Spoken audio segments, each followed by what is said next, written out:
This is our journeying with Mark, a story of us trying to be faithful to God and following Jesus and learning along the way that discipleship is the only form of faith in Jesus Christ. This is our story as we journey. We've learned along the way, I'm going to run through it quickly, 2 keys to understanding a text. One is the context, which determines the meaning. The other is the genre, the type of writing, and that determines how we respond appropriately to the text. Gospel is a particular genre of writing. It's not biography. It's not intended to just portray a biographical story, nor is it supposed to just be history.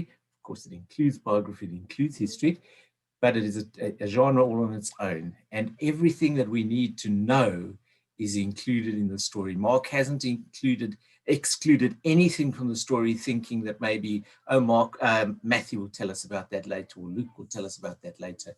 Everything that he felt we needed to know to understand who Jesus was and what it was going to mean to follow him, he included in the story.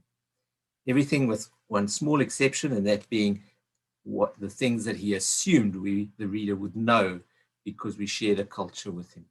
So every bit of detail is important, and the key is always to ask, what does it mean? When we read a story in the Gospels, the key question is always, what does it mean? Part of our understanding is related to the context, and so it's important to understand the geography of the Near Middle East in the 1st century, although much of what's happening now in the second part of the story is really just Jesus traveling from Galilee down south to Jerusalem in Judea. And so it's not as key as in the later parts, as in the earlier parts of the story. The other key to understanding much of what's happening in the stories is to understand the division between honor and shame, and to understand how important that is in the telling of the story. We've dealt with that before. So this is the story, and we're gonna just talk a little bit before we dive right in, because I think I gave you some homework last week and asked you, just gave you a bit of a clue as to where we were going to start this week. And so has anyone found out anything about the Timaeus that they can share with us? Do you know what it is? Plato wrote. Plato wrote it, top of the class, right. Anything else we know? It's about like a creation story. It's related to a creation story, yes, that's true. It contrasts the real and the copy.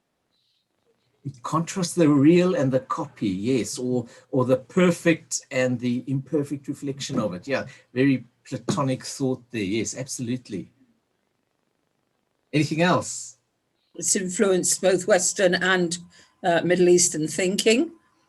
Absolutely. I mean, there are parts of our thinking that are just so deeply Platonic that actually when we start thinking about it, we can't get our minds around it. One of those things is this whole idea of heaven and earth being separate. And that really was a Platonic thought introduced in that time, which was quite different to the thinking before, which was that the spiritual and the rest were so deeply interwoven as to be inseparable. And Plato comes with this idea, no, there's a place where everything is perfect and everything in earth is just a sort of a dim reflection of that at best. And it integrates both philosophy and mathematics. Say again? It integrates both philosophy and mathematics. Yeah, and spirituality, and asks great questions of us. But so the Timaeus was a very, very famous play by Plato. It was actually a sequel to Plato's most famous work, which was the Republic. Okay, and it was written between the Old Testament and the New Testament, and at the time of Jesus was the most popular play. It was performed all over the Roman world. And that means most likely it was performed at the Roman amphitheater in Sepphoris, which is just 4 miles from Nazareth, where Jesus grew up. After the Bible, the Timaeus was the most widely read book of the Middle Ages. And in the 4th century, Aristotle took up an entire career-long research project just to try and understand what the Timaeus was about and what it meant. It was a hugely, hugely influential book. Bartimaeus, we come across in chapter 11, Bartimaeus, the son of Timaeus. Well, just a few background things that we need to notice there. This is not a real photo of him. Timaeus is not a Jewish name. Bartimaeus is not a Jewish name. But typically in the gospel genre, Bar refers to a similarity, a likeness, an affinity, rather than to a genealogical or a genetic connection. And Bartimaeus, the son of Timaeus, would be in Aramaic sound like this: Bartimaeus, Bartimaeus. And that repetition, particularly in gospel writing, is going to be significant. All the detail is important. And particularly in this case, because if we've journeyed with Jesus, through Mark's gospel, every other time someone's been healed, they haven't been named. So why is a big deal being made out of Bartimaeus' name in this case? Shall we jump into the text and have a look? This is Mark chapter 10, in few verses, Mark chapter 10. They came, I'm going to ask you the questions I always ask, okay? What do you notice? What seems strange? What seems unusual? Those sort of questions. What does it sound like Mark's saying? What do we think this is about? Okay. They came to Jericho. As he and his disciples, Jesus and his disciples, and a large crowd were leaving Jericho, Bartimaeus, a blind beggar, was sitting by the roadside. And when he heard that it was Jesus of Nazareth, he began to shout out and say, "Jesus, Son of David, have mercy on me." And many sternly ordered him to be quiet, but he cried out even more loudly, "Son of David, have mercy on me." Jesus stood still and said, "Call him here." And they called the blind man, saying to him, "Take heart, get up, he's calling you." So throwing off his cloak, he sprang up and came to Jesus. Then Jesus said to him, "What do you want me to do for you?" The blind man said to him, "My teacher, let me see again."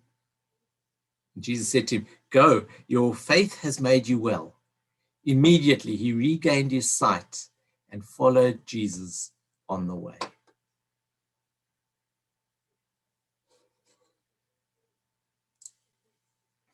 What do you see? What do you hear? What's strange? What's unusual? What do you notice in this passage? I noticed that Jesus only spoke. He didn't touch Bartimaeus in any way. He only said, "Go, your faith has healed you." Right? Yeah. Okay, that's quite a good observation. In fact, Mark makes a little bit more of that, doesn't he? He tells us explicitly that Jesus makes no move towards Bartimaeus. Jesus stands still and says to them, "Tell Bartimaeus to come to me." And then as you rightly say, there's no indication that he touches him or some of the other things we've seen in some of the other healing stories. Yeah. He calls Jesus a son of David. He must have some knowledge of his beginnings in this life. Right. Now Helen's picked up on the same thing. So in terms of some of the conversations we've had before, what is the image of son of David? Who was David? Start there. That's easy. King of Israel. Didn't you hear that? King of Israel. David was the great transformative king of Israel who'd, in their mind's eyes, at least transformed them into this great nation. So to call him son of David is to follow in the footsteps of that earlier conversation of the great Messiah on the white horse who's going to come and free us and throw the Romans out and install our own king in their place. That's the son of David language that that Bartimaeus uses.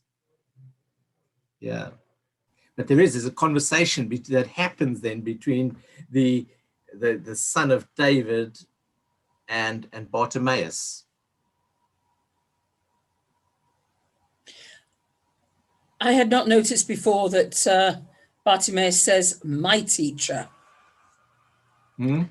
Places a claim on Jesus, whatever teachings he'd had before. Now this is his teacher. Right, and I mean, the Jewish would be rabbi. Hey? So he says to him, "My rabbi." Yeah, yeah. And Helen in the chat has pointed out as well that it's a bit odd that Jesus says to Bartimaeus, so I can't see it all. It says to Bartimaeus, "Come to me," when he's a blind person.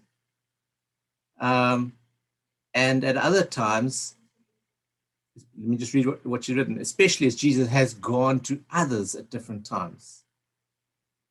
So is there something in that? I mean, there certainly is. It sounds interesting. What might that be about? Put your best gospel genre hats on, Colin. Was it lost my words now. I've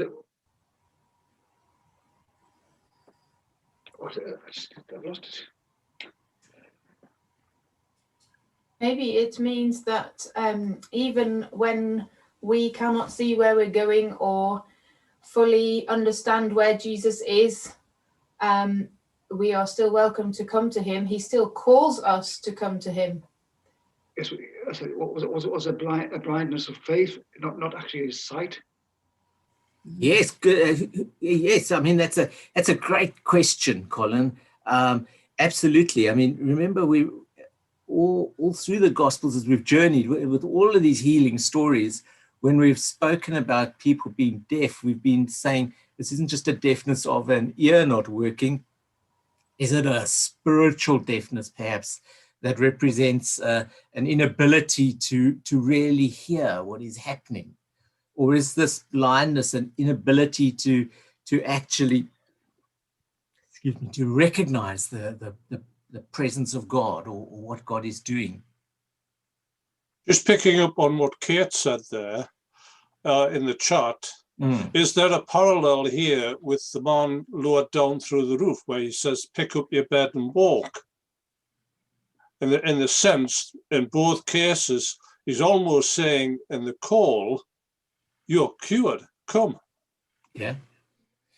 Yeah, Jim, they're both healing stories, and they both get healed of the thing that is the biggest problem that they have in their lives. Yeah, yeah. But what is that problem for Bartimaeus? Blind. He wants to see. Yes. Jesus and some more. Yeah, I can see if we read the story straight in front of us, if we were just reading a biography of Bartimaeus, we would say he was blind, his eyes didn't work, now his eyes see. But actually we're reading gospel writing, and Mark has crafted the story to help us understand who Jesus is, what it means to follow him, what it means for us to be disciples. So what might this blindness of Bartimaeus represent? Well, in the previous few chapters, we've had Peter having some insight and then losing it. And we've had a lack of insight from the disciples about what it means to be the Messiah and what it means to follow Jesus. And now here is a beggar, somebody begging, pleading to be able to perceive, to see more clearly who Jesus is and what it means to follow. I think he wants a new life. I think he wants a new life because that blanket was a begging blanket. His whole life was one of begging and horror. And the people around him aren't saying, here's Jesus, he might make you see again. They haven't really thought that Jesus is going to change the man, but he sees this possibility, a complete change of his life. Yes, but Bartimaeus used to be able to see, because he says, sorry, change my glasses again. He says to him, teacher, let me see again. So he could see, but something has happened to him that he has not lost perhaps his physical sight, but he has lost his way on his spiritual way, and he's desperate to regain it. And by throwing off the cloak, he's throwing off that which has held him back, which he's clung to as a sort of safety blanket, and is wanting that new start again. That's lovely, Elizabeth. Yes. That for me brings some of the gospel aspects of it, the gospel writing style, genre and style aspects of it to life. So yes, I mean, there's a parallel in the story. He throws off this blanket is it a coat? Is it a blanket that he has, and follows Jesus on the way. And in that moment, he leaves behind everything that he had that was security. The only things we know that he had and that was security, and he follows Jesus on the way. Was it just last week? There was this man who we eventually worked out owned a whole lot of stuff. And the one thing he couldn't do was leave that behind to follow Jesus on the way. So actually, Bartimaeus is perhaps the reverse of that story in some ways. I see a few comments about Jericho. I'll come back to Jericho. Well, let me just say quickly about Jericho.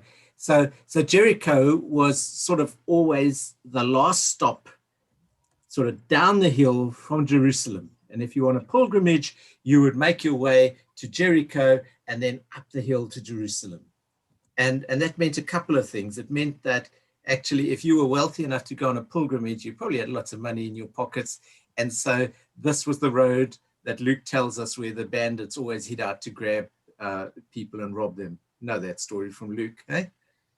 But it also meant that actually it was a good place for beggars, because actually, if you want a pilgrimage, you're going for a religious journey. You're probably the religious kind who will probably be, at least at that time, well disposed towards beggars. And so probably historically, there were both bandits and beggars along the road. Yeah. Bartimaeus, Adrian, I submit is Peter. Hi, Peter. I think that misses the point. For me, this has always been perhaps the classic example where chapters and verses get in the way. Okay. Because that sentence, they came to Jericho, is like the title of a chapter, because nothing happens in Jericho. Bartimaeus is outside.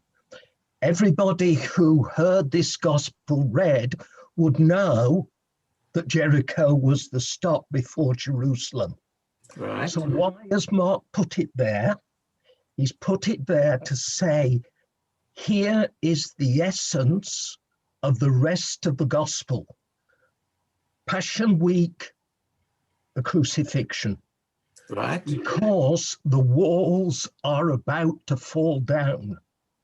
Right. And that can be in one of two senses. The walls are no longer there, so this can't be physical. I'm not here to fight the battle of Jericho. I'm a Prince of Peace.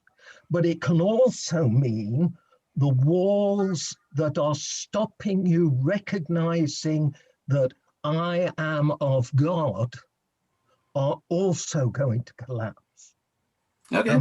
Bartimaeus calls him Son of David to make it crystal clear that here is Messiah. I agree with much of what you're saying. Okay, yes, and really there's a key point there that this is the start of something completely different. This is the Jericho moment. They come to Jericho. This is close enough, like arriving in Jerusalem. From here, it's trouble. actually, and Bartimaeus is sort of a summary story of discipleship, because he's the rich man who's left everything behind. He's the blind man who's had his eyes open, the rich man who wouldn't leave everything behind. He's not like that.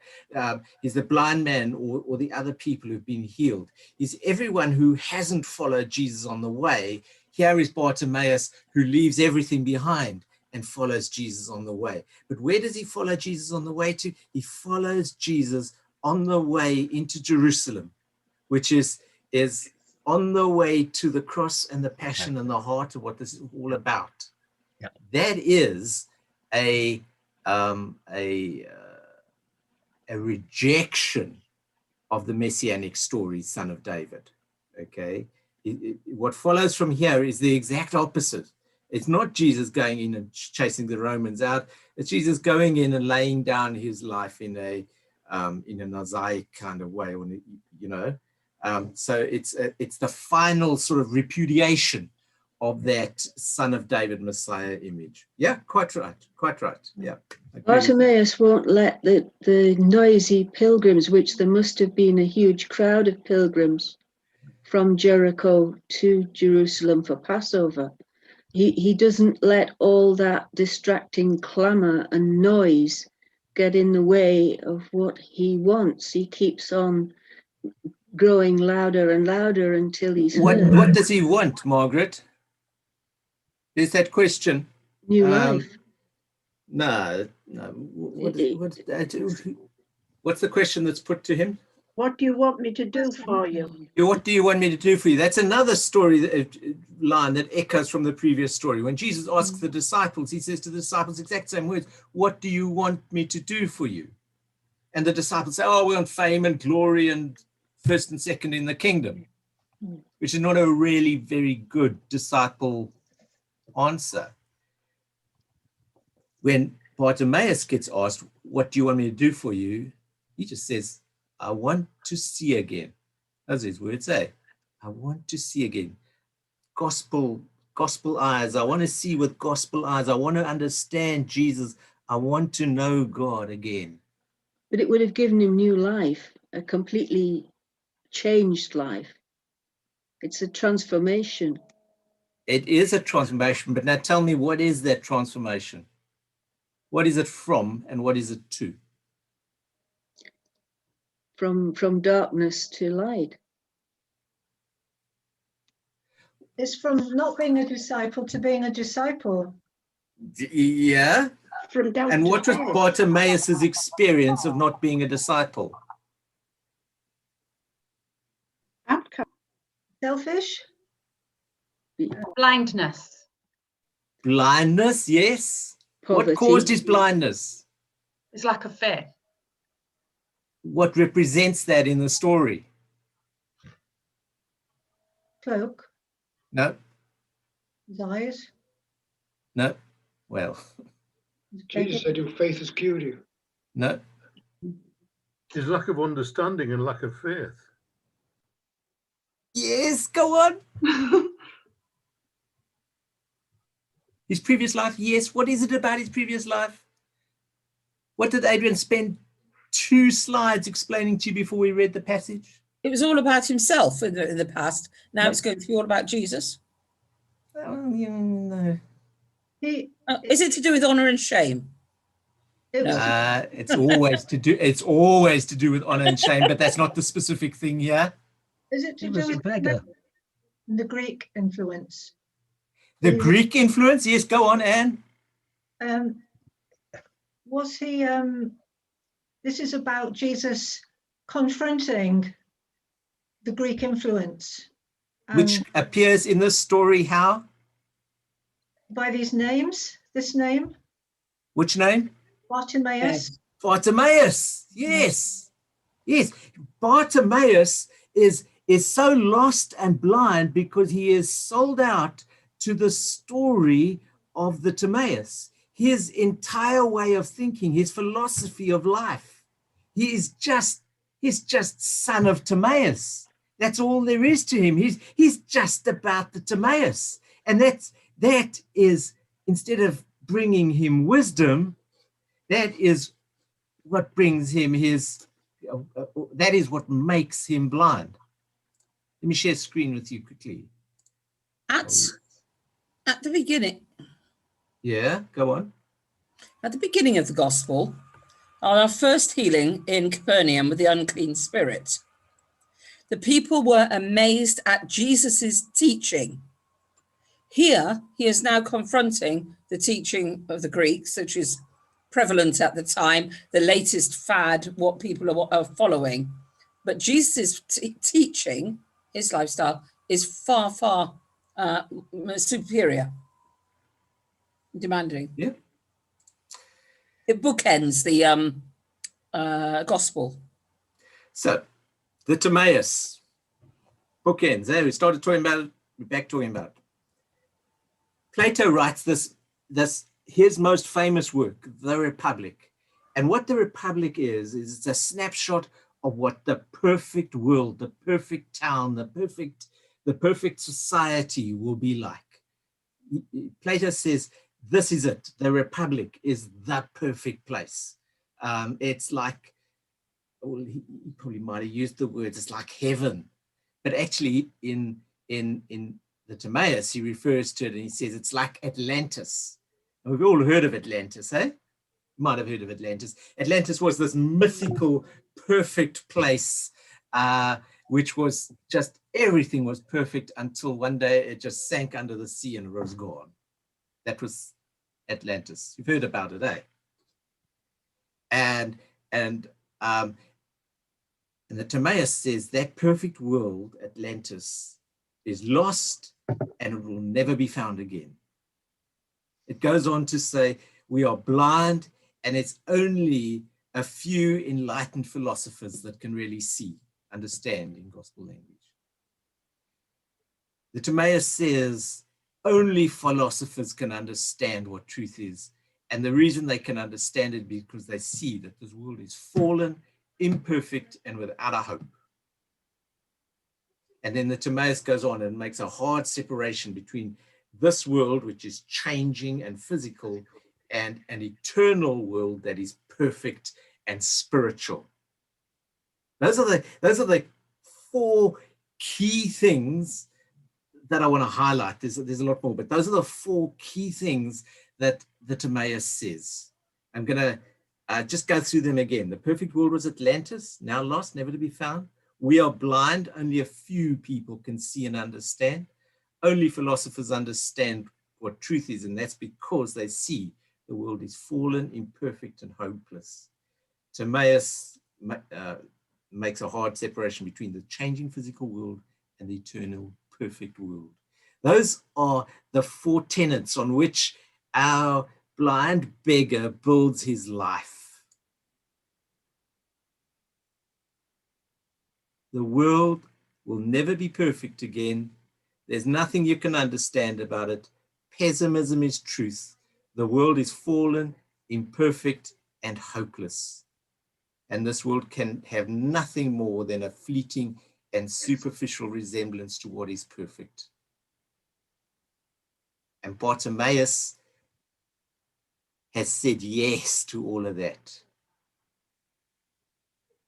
And in saying yes to all of that, he finds himself as someone who's got nothing to give to anyone else, as someone who is desperate, hoping that others will give something to him. And he looks at Jesus and he realizes, hang on, I want to see again. I want to give up on my Timaeus thoughts, for want of a better word. Oops, sorry. And I want to give up on that Timaeus philosophy and embrace this philosophy that Jesus has. Does that make sense? Mm. Does that paint a picture of why Bartimaeus is described as blind?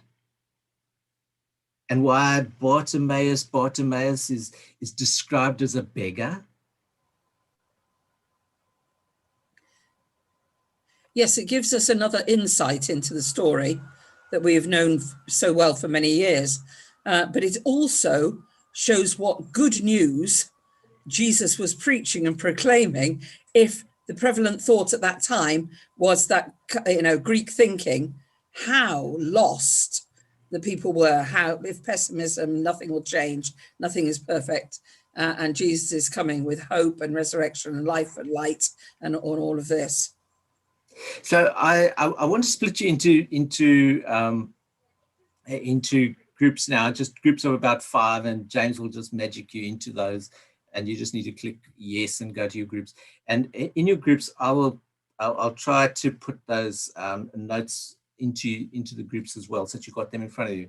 And I just invite you to have a conversation about if that Bartimaeus imagery is blind beggary that he's putting behind him, then what picture at this hinge moment in the gospel does it, what is the summary, the real summary then of what the good news is that Jesus is bringing to the world? Does that make sense? How do we understand the gospel if this is especially not the gospel? Is that okay? All right, James, can you do your thing? Rooms are open now, yeah. People should be invited to rooms.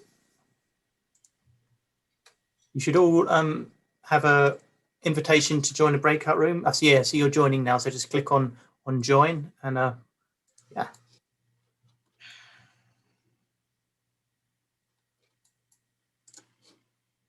Do you want me to put that message in the broadcast, that message, Adrian? Do it. I think I can do it, can I?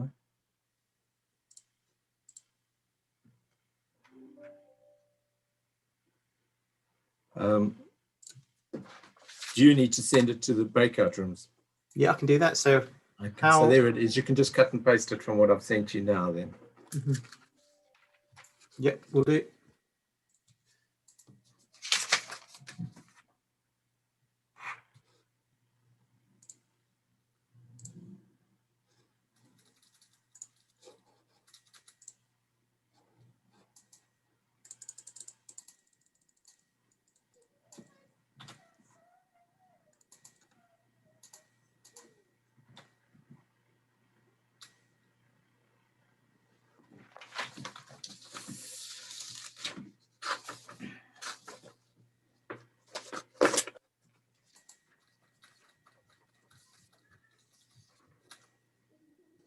That's going now.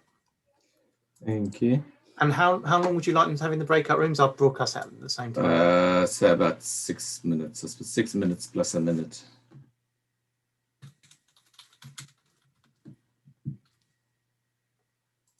There we are. That's all gone now. Thank you.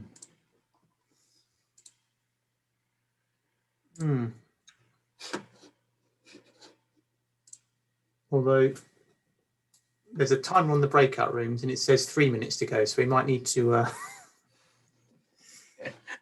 don't think I can extend it. Let's see what happens with that. I'm struggling to see.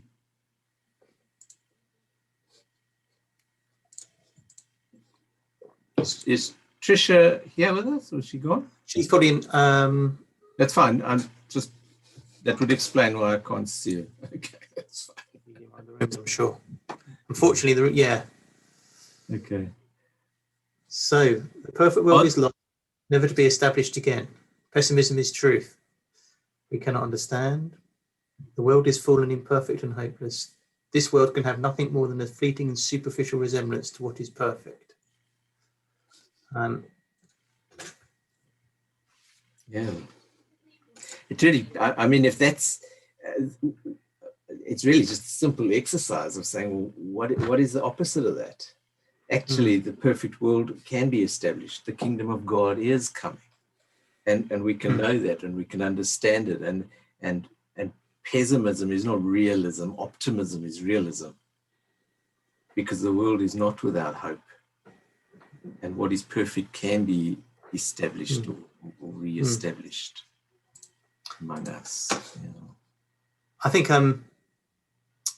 it's also the idea you're saying about knowledge is only available to a select few.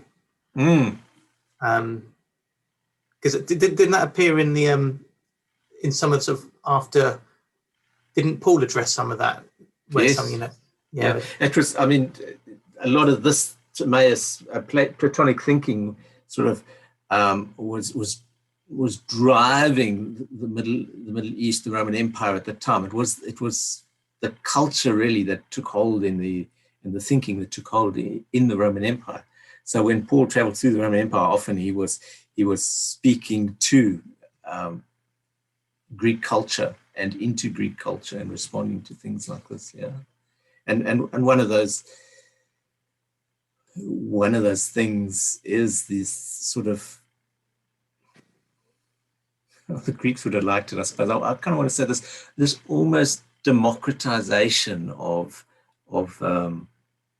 spirituality. There wasn't just something that was in the hands of the priests and you had to ask the priest to handle this for you or to do that for you or whatever.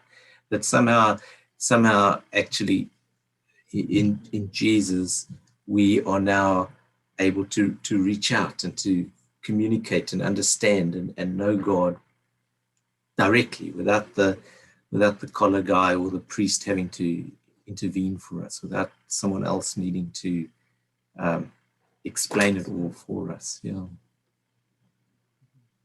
Yeah. Is that the 3 minutes up? They've got another minute, or they're coming back now. So that's fine. That's fine. Is that long enough? No, that's perfectly fine. We'll leave it there.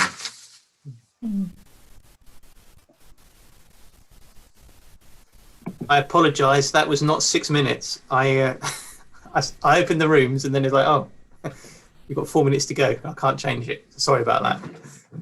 It's only 2 minutes. Okay. Never mind. I hope you got your conversations done. I thought we got more than 2 minutes there, actually. Was it enough time? There was enough time, Yes. yeah.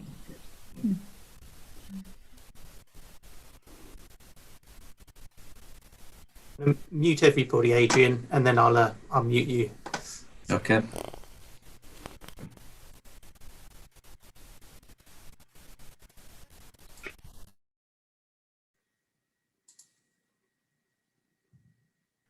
I was just about to say everyone's taken the chance to go home.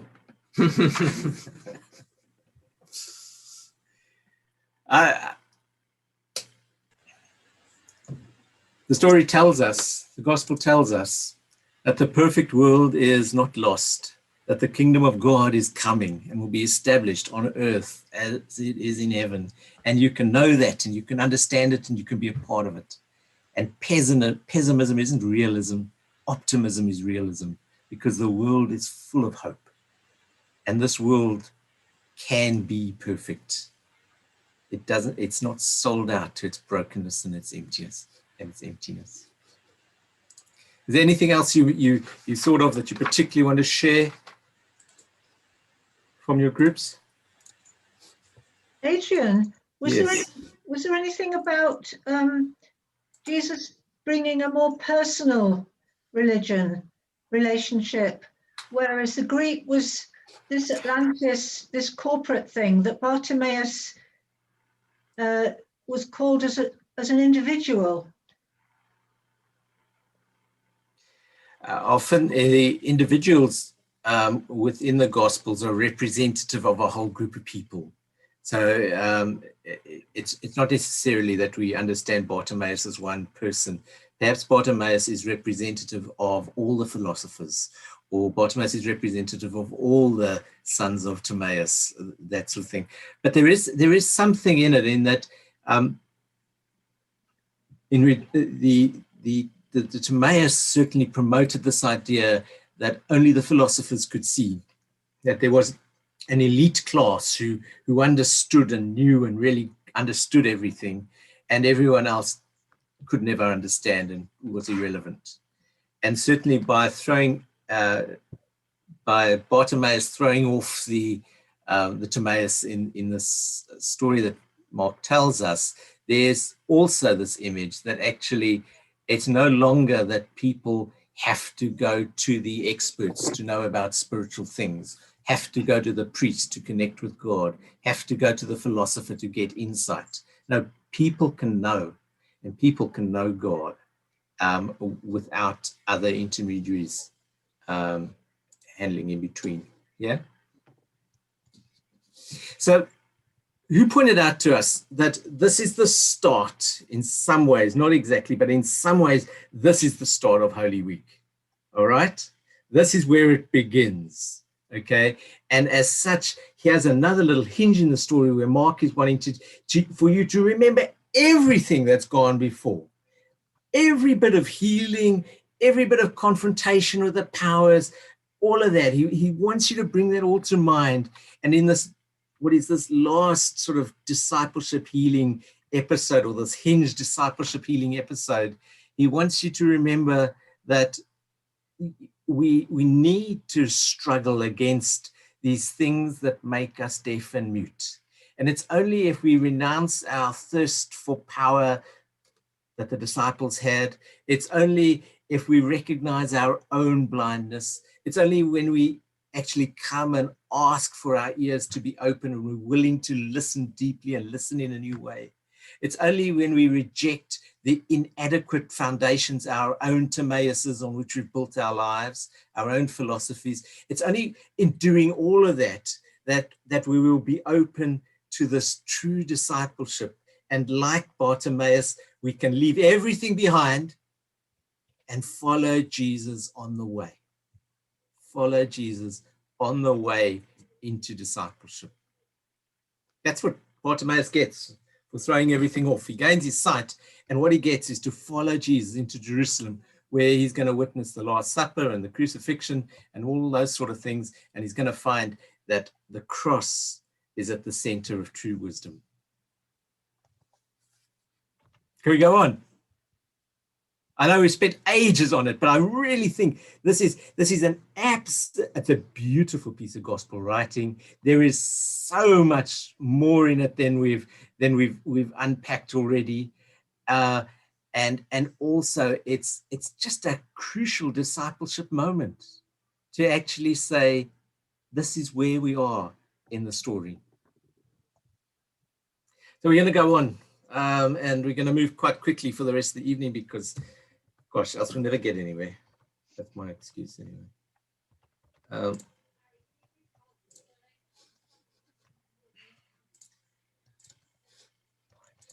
So if I share screen with you there, and we're now at chapter 11. All right, can you see that? So when they were approaching Jerusalem at Bethphage and Bethany near the Mount of Olives, Jesus, sent two of his disciples and said to them, go into the village ahead of you, and immediately as you enter it, you will find tied there a colt that has never been ridden. Untie it and bring it. And if anyone says to you, why are you doing this? Just say this, the Lord needs it. We'll send it back here immediately. They went away and found a colt tied near a door outside in the street. As they were untying it, some of the bystanders said to them, what are you doing? Untying the colt. And they told them what Jesus had said, and they allowed them to take it. Then they brought the colt to Jesus and threw their cloaks on it, and he sat on it. And many people spread their cloaks on the road, and others spread leafy branches that they'd cut in the fields.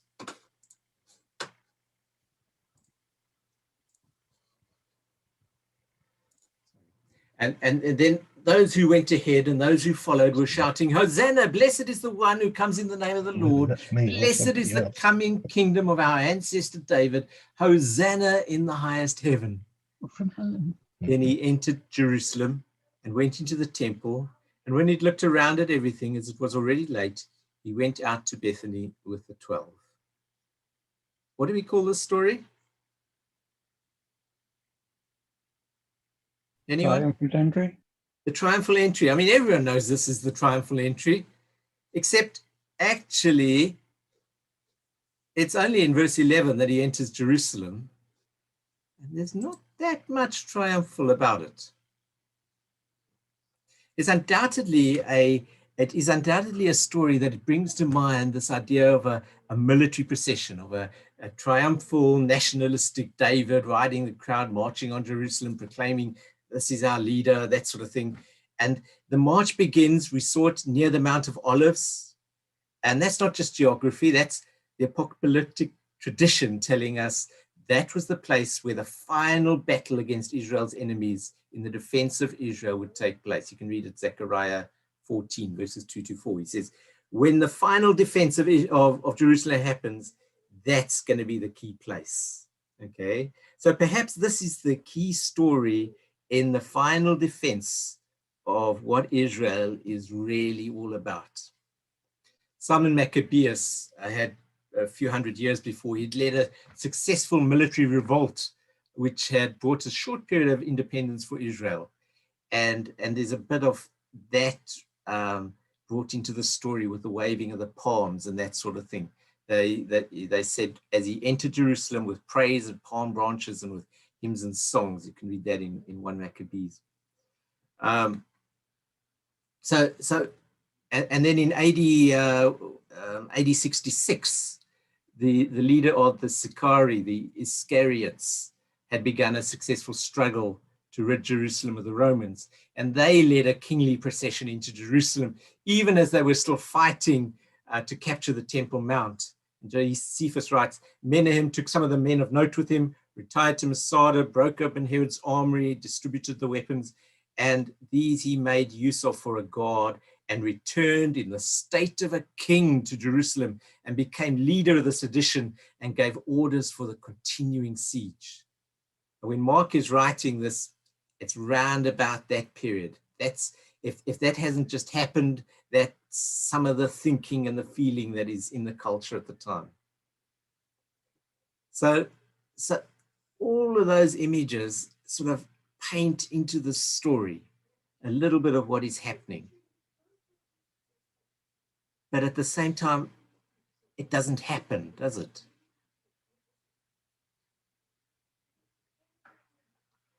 Why is Jesus, Son of Man, rather than Messiah, and really quite anti-Messiah, why is he involved in a parade like this?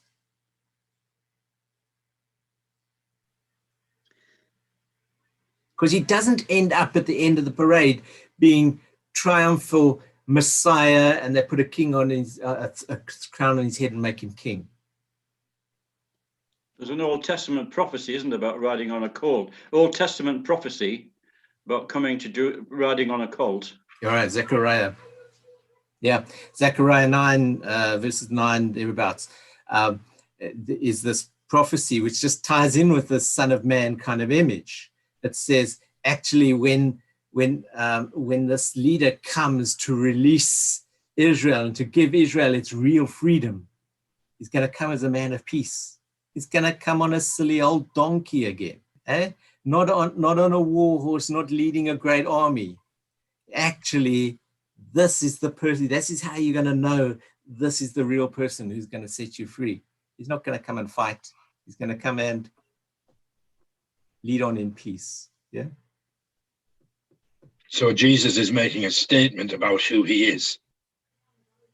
Yes, say some more. Sorry, I didn't see who that was. John. Say some more. John Kidd, yes. Yeah, he's making a statement about who he is. He's coming in as a king, but a different sort of king. He's coming in as the king of peace, riding on the donkey. Right. And so perhaps there's this double thing happening. It's sort of meant to bring all of this to mind, but at the same time, it's almost as if it's a parody. It's almost as if he's saying it's the exact opposite of that. It's not the war horse king, it's the donkey king who's arriving. And you know what? It's going to mean peace and all of these things that you're hoping for. And there's something in the story that's really odd that kind of points to that as well. And that is the fact that there's so much in the story that is spent on the setup. You know, just have a look at it. I mean, as Mark tells the story, he tells you more about where they were going to find the donkey, what the password was when they took the donkey, who was going to confront them, and the fact that they were then allowed to take the donkey and that they were then able to take the donkey back to Jesus and they were able to use it. And there's so much put into the preparation for it that it kind of underlines the possibility of what John is saying, John Kidd is saying, that this is actually a sort of a street parade, which is meant to parody some of what is happening. John Dominic Crossan, who is a Roman Catholic theologian, he suggests that actually there might have been two parades on the day, and actually that coming into Jerusalem from the other side might have been one of the Roman emperors or someone of that sort of importance. And so the two things were sort of held against each in tension with each other. Mark doesn't say that explicitly, but he does say that the people who were supporting Jesus and going gaga over Jesus this day were not the people of Jerusalem. They were the people from outside, the people from the fields and what's his description? From the fields. They were the people who were following Jesus here. They were the people who thought he was wonderful. People of Jerusalem maybe still didn't think he was that great. Perhaps the change that we often hear about from Good Friday, from Palm Sunday to Good Friday, is not so much that everyone's changed their minds. Perhaps it's just a different crowd of people. Perhaps the less fancy, less urban, salt of the earth kind of people were really quite happier to follow Jesus the whole way. But when they got to Jerusalem, they stepped back. And the people who were in the places of power and prestige and privilege in Jerusalem, they were the ones who were saying, not this guy. What's the significance of the phrase, no one has ever sat on the donkey? That looks like an interesting comment to throw in when Jesus asks his disciples to go and find a colt on which no one has ever sat. Alan, I think I'm 90% sure that is Mark tying that passage to the Zechariah passage that we mentioned, Zechariah 9 verse 9. And so he uses that language because that is what Zechariah said thousands of years before, and he wants to bring that image to mind. We're not talking history, not talking whether the donkey was actually sat on or not sat on. That's neither here nor there, but he wants you to understand that this image relates to that image of Zechariah 9 verse 9. I think that's the crucial part of it. You had a quick look at Zechariah 9:9, and it doesn't refer to the donkey not being sat on. It seems, that doesn't it? No, I mean, it could be implied, I guess. I don't know. I'll have a better look and give you an answer sometime. Can I suggest if I can, yeah. Oh. I was going to say, could I suggest that there is, however, another sort of symbolism in something that hasn't been used? You know, that if stuff was, if things were sacrificial, I mean, if things were special for God, they weren't supposed to be used for other things. So I wonder if there's a little bit of symbolism like that in there. That this is a holy donkey. That's quite possible, yeah. Yeah, like the unblemished lamb or whatever. Yeah. What else strikes you out of that story? I know I've also given you a complete different spin to the one you've heard for the last 25 Palm Sundays. Edwin. Yeah, something that I've spotted. In the past, I was always led to believe that the palm branches were the emblems of the Maccabees. So this was, this put the wind up the Romans, thinking that the Maccabees were coming back to throw them out. But in the translation used today, there's no mention of palm branches. Yeah, the palm branches are, someone help me, in Luke's gospel. They mentioned in one of the other gospels, but certainly it is a part of the same sort of image that is happening. Here is Jesus coming into Jerusalem on his donkey, and they're coming towards Jerusalem on his donkey, and there are these masses of people who are shouting things like Hosanna, save me, save us, that sort of thing.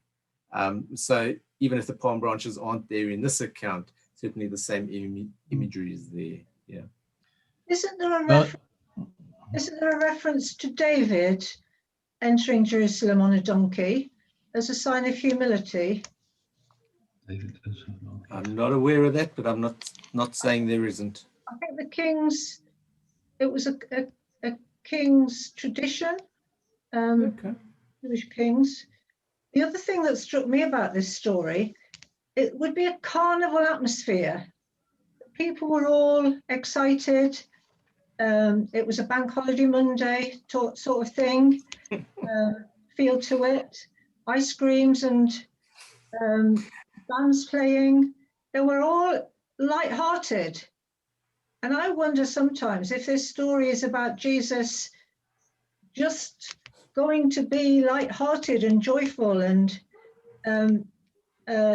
be one of the people and to help to raise this, to join in the party.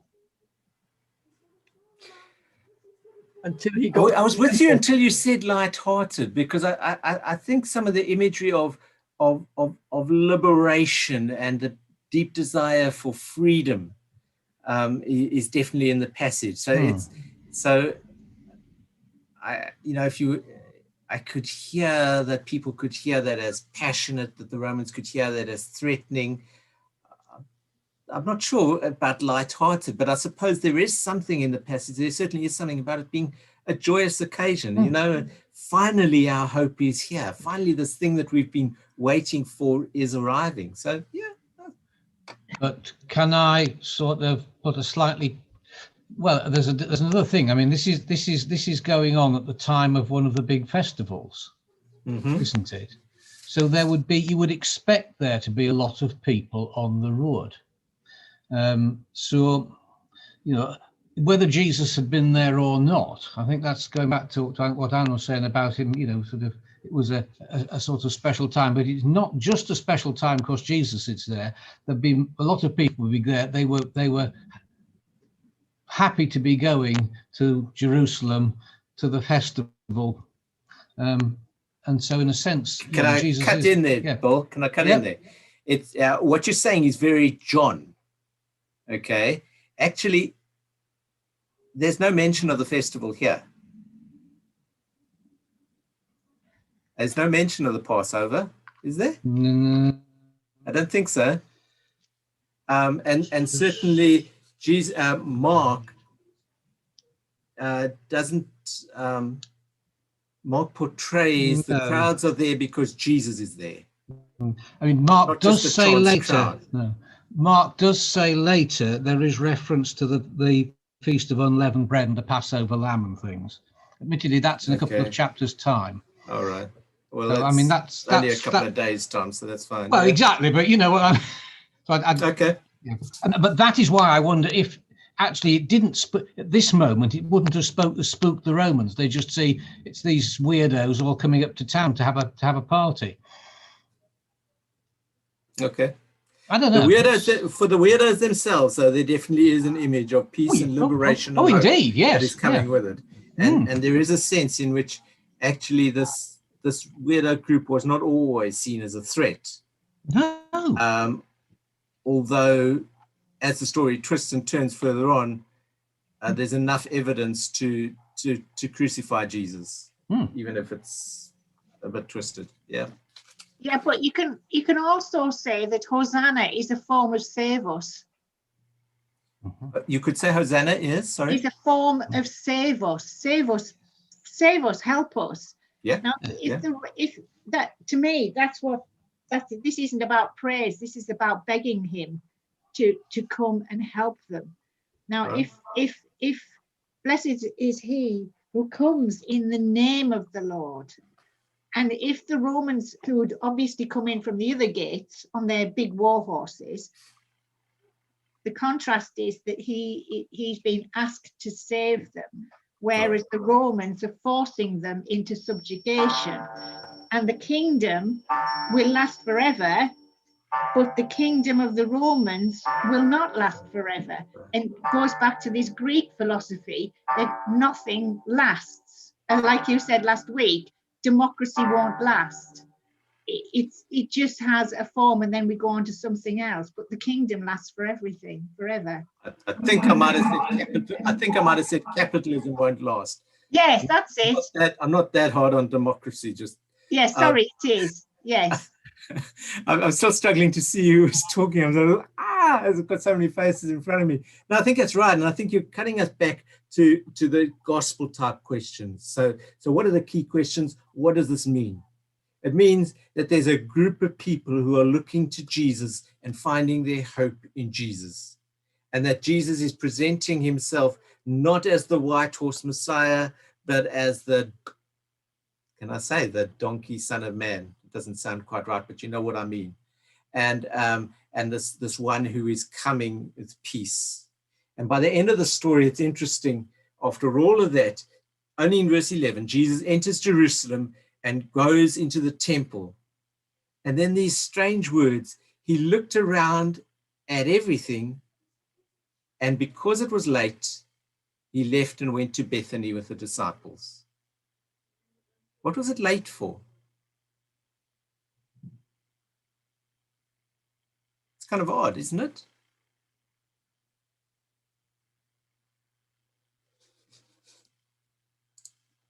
Maybe they had to be somewhere in a town or a village by nightfall. Curfew, okay. Curfew, sorry, that's what I meant, yes. Or was it just too late for the priests and people to change? Or was it too late to do what Jesus did the next day? Had he intended doing that day, but he had to go back? I don't know. So what happens the next day? So they go to Bethany, which is Bethany, which is the house of the poor. That's what it means. And Jesus leaves Jerusalem, the center of power, because it's late, and goes and spends the night in the house of the poor. And let's read on from there.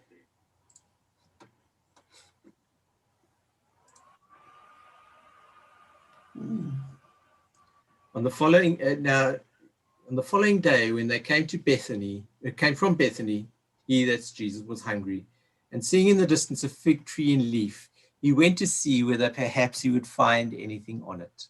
And when he came to it, he found nothing but leaves, because it was not the season for figs. He said to it, "May no one ever eat fruit from you again." And his disciples heard it. Then they came to Jerusalem.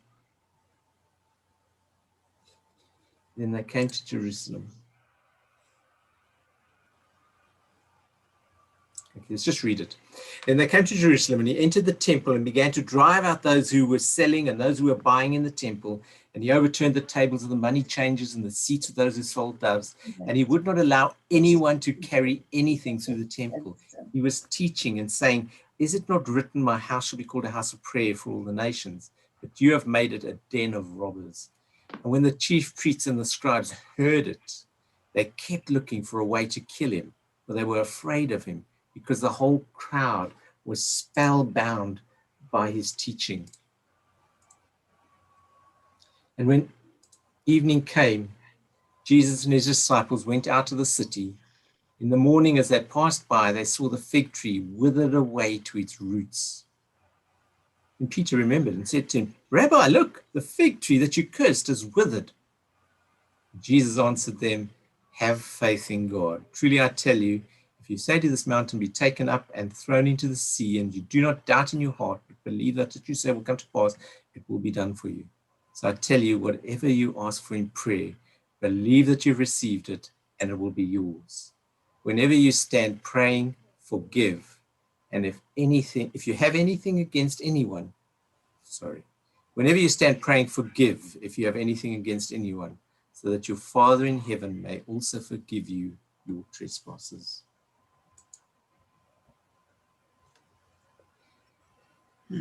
So, is this a story about how people get hangry? You know, when you get really hungry, you get really angry. And Jesus is really grumpy that day, and he wants a fig, so he destroys the tree in his anger. Or might there be something else? is he not looking at the people in Jerusalem and particularly the Jews and seeing that they look very good? They're all sort of shiny and polished on the surface, but there's no fruit there. Yes, spot on. Sorry, who was that? Jenny. Jenny, good. Yes. So exactly right, Jenny, except not so much the people of Jerusalem as the temple, as the whole temple institution.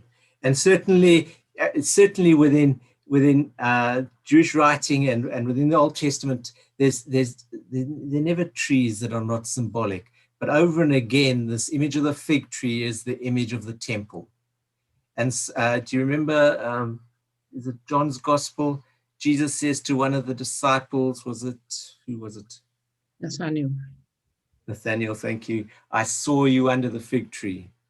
Okay, the image, I saw you studying in the temple.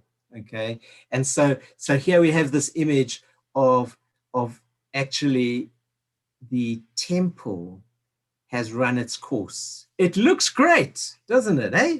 Lots of leaves, lots of big shiny golden marble and whatever else. From a distance, everything looks okay. But when you get up close, there's nothing there. Eh?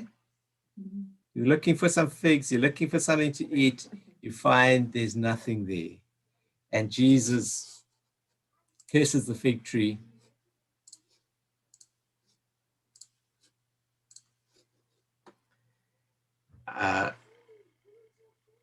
On the fire, so he says to him, may no one ever eat fruit from you again. And his disciples heard it. Okay, it's not, they weren't in the room, and so they weren't standing next to him and he said something, so they heard it. They really heard it. Okay, and then we have this passage in the temple, and then Mark's sandwich on the other end.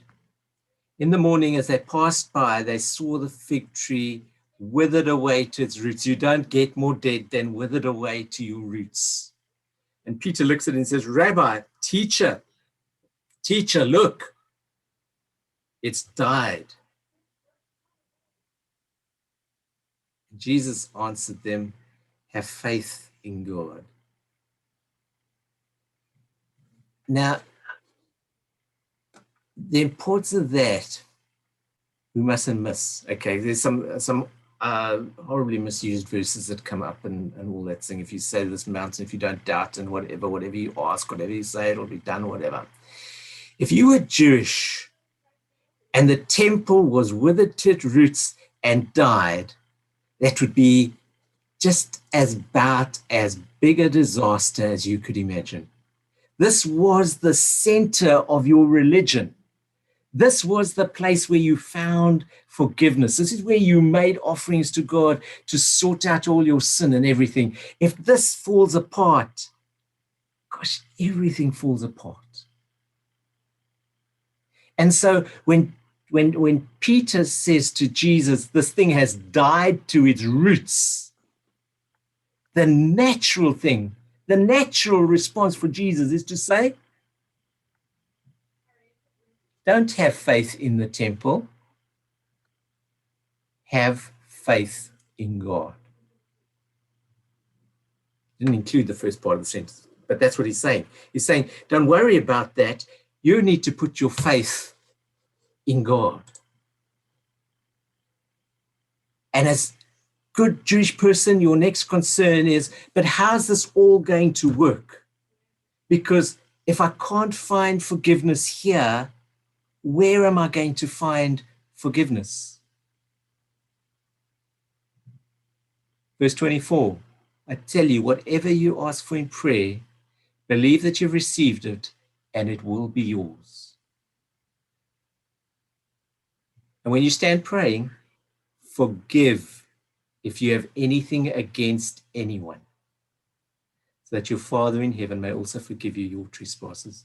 It's not that God's got a deal going that if you forgive, he'll forgive or anything. We know it's not like that. It's Jesus moving the center of forgiveness from something that's administered by the priests in the temple to something that happens between you and me in our relationships with each other.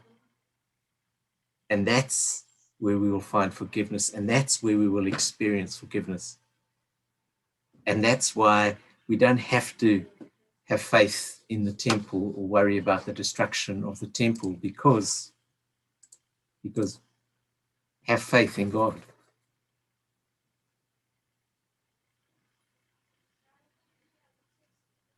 We'll start next week and look at what happened in the temple, because we've got 2 minutes left.